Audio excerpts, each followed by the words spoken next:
I now give the floor to Mr. Jean-Pierre Lacroix.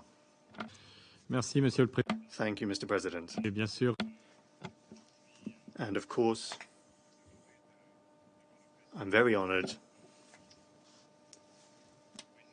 to have the opportunity to brief the Security Council in the context of Resolution 2378 on progress and challenges in the implementation of the Action for Peacekeeping initiative and now Action for Peacekeeping Plus. in front of this Council, the Secretary General launched Action for Peacekeeping, or A4P, to make our missions stronger, safer and more effective. He invited Member States and relevant international and regional organizations to endorse the Declaration of Shared Commitments as a clear commitment to work with us towards these objectives. 2 years on, we took stock of progress made and remaining gaps. Based on research and strategic reviews of our missions, we decided to focus on 7 priority areas in order to make tangible improvements to our impact. This led to the Secretary General launching Action for Peacekeeping Plus in March 2021, not to replace A4P, but rather to prioritize areas most critical to addressing challenges faced by peacekeeping. Today is an opportunity to update you on highlights of our efforts and results thus far. I hope that the A4P Plus reports distributed to all of you serve as a resource to provide a more detailed overview. We look forward to continuing to provide such updates on a regular basis. But I would like to emphasize that, as in all what we do, collective efforts from ourselves and Member States are required for success. Monsieur le Président, membres du... Mr. President, members of the Council, the environments in which peacekeepers are deployed are complex and difficult. The modern world, of course, faces many crises which overlap. We face the largest number of violent conflicts since 1945, with growing geopolitical tensions and phenomena such as the COVID-19 pandemic or the destructive impact of climate change. Amidst all that, UN peacekeepers remain on the front lines. They are working to prevent the spread and escalation of the scourge of war where they work. They protect civilians, support ceasefires, participate in national capacity building, promote human rights, and help bring communities and countries together. They are facing unprecedented risks, including being targeted by violent extremists. The challenges of this scale can only be overcome by working together to find political solutions to the conflicts in accordance with our A4P Plus priority, that is to say, collective coherence behind a political strategy. In this more complex geopolitical environment, I would like to stress 2 points. Firstly, we must do everything possible to preserve the space for UN peacekeeping operations, which continue to be a visible expression of an operating multilateral system on the ground. Secondly, we must maintain course towards supporting peace building in complex mission contexts, for example, in Mali or Lebanon, in the context of serious difficulties that have been faced and which have been exacerbated by the global situation.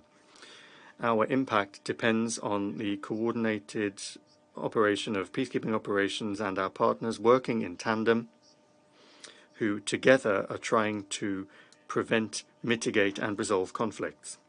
In accordance with the second A4P Plus priority, strategic and operational integration, 11 of the 12 missions currently have integrated mission plans or results frameworks for the Comprehensive Performance Assessment System, CPAS. Most of these plans take into account gender considerations and the Women, Peace and Security agenda. Of course, we can only fulfill our mandates if the missions have the right capacities at the right time, in the right place, and in the right frame of mind. And that's our third priority. In this regard, I would like to thank all Member States for their unstinting support, particularly during the ministerial meeting on peacekeeping operations in Seoul last year.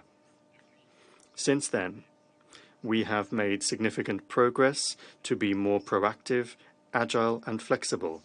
This is seen inter alia with the strengthening of MINUSCA, the reconfiguration of MONUSCO, and the Force Adaptation Plan of MINUSMA. And I call for your support to fill the critical gaps that we continue to have in capacity, particularly when it comes to utility or armed helicopters. Work is underway with mission chiefs to ensure that our staff have the necessary mindset, and we have come up with performance standards in this regard which concern both individual units and contingents as a whole. Our fourth priority concerns our responsibility vis-à-vis our personnel and the need to ensure their safety and security. Despite enormous efforts, the annual decrease in the number of losses of our peacekeepers has reversed. That number increased. We had a positive trend, rather, between 2007 and 2020. However, in 2021, the number of deaths due to malicious acts doubled compared with the previous year, 2020, going from 13 to 25. And unfortunately, that trend is continuing, with 21 deaths due to malicious acts by the end of August 2022. Utilizing explosive ordnance and improvised explosive devices persist and are tracking at levels as high as those in 2021. MINUSMA remains the most dangerous peacekeeping mission, but MINUSCA and MONUSCO are facing a sustained and growing threat. In May 2021, the Council requested the Secretary General to conduct an independent strategic review of United Nations peacekeeping operations' response to this threat of IED, and we are currently implementing its recommendations. Thus far, we have made significant progress, improving capabilities to counter improvised explosive in missions where this threat is evolving. And we will continue to take forward the recommendations of the review, but Member State support is required to fully address these recommendations. In line with Security Council 2518, we are developing an integrated base defense strategy that will improve the integration and interoperability of existing defense systems across mission components. This policy is expected to significantly improve threat response. We also seek the support of Member States in this context, particularly through expertise on base defense and exercising in high-threat areas. The accountability of peacekeepers remains a critical priority as we seek to better assess performance to recognize and remedy issues as needed. In relation to the ongoing challenge of sexual exploitation and abuse, the Trust Fund to Support Victims has established a project in South Sudan to offer psychosocial, medical and legal support. The Secretariat will engage with Member States to discuss concrete commitments to resolve paternity recognition cases and child support for victims. We are making progress developing a confidential mechanism to allow Member States easier access to information about allegations against their respective personnel. Our sixth priority, strategic communications, have become more important than ever to secure the support needed for our missions in the face of a surge of misinformation and disinformation. This challenge impedes mandate delivery, but also threatens the safety of both host community and UN peacekeepers. To address this, we are proactively communicating on the tangible impact of peacekeeping in a compelling and human-centered way.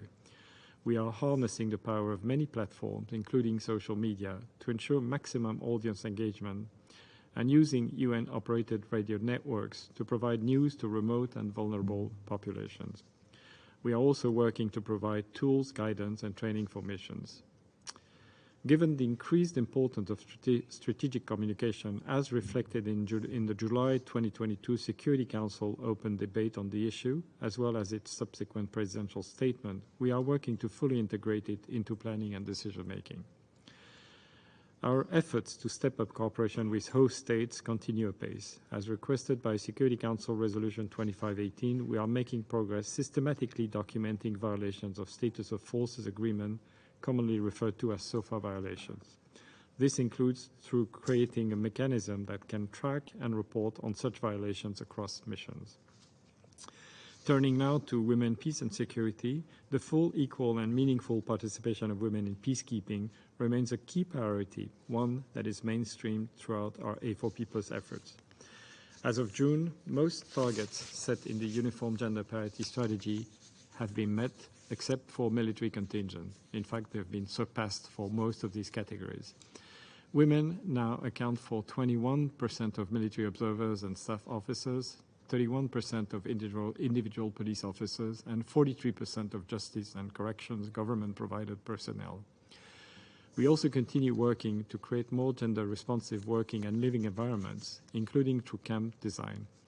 But to address the remaining gaps in uniform gender parity, we must intensify our concerted efforts to enhance recruitment, training, and career development of women in national security institutions.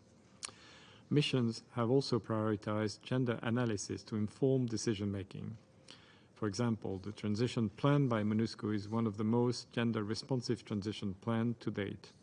The missions continue to be constrained, however, by inadequate resources and personnel, including a shortage of gender advisors.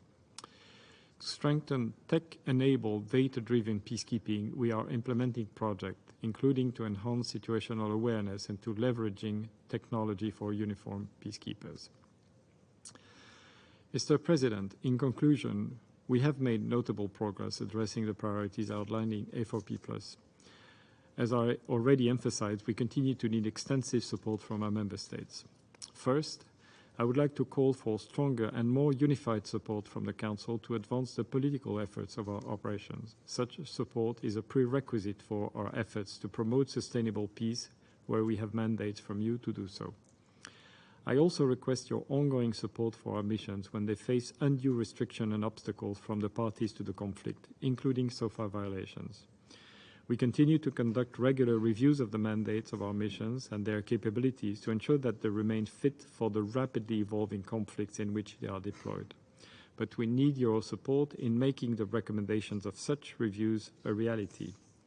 For UN peacekeeping to act effectively, all of us need to act for peacekeeping with equal vigor. Allow me finally to reiterate our gratitude to Member States for the commitment shown to our work in all areas of A4P. I trust that we can continue to count on your steadfast support. Merci, Monsieur le Président. Thank you, Mr. President. I thank Mr. Lacroix for his briefing. I now give the floor to members of the Security Council.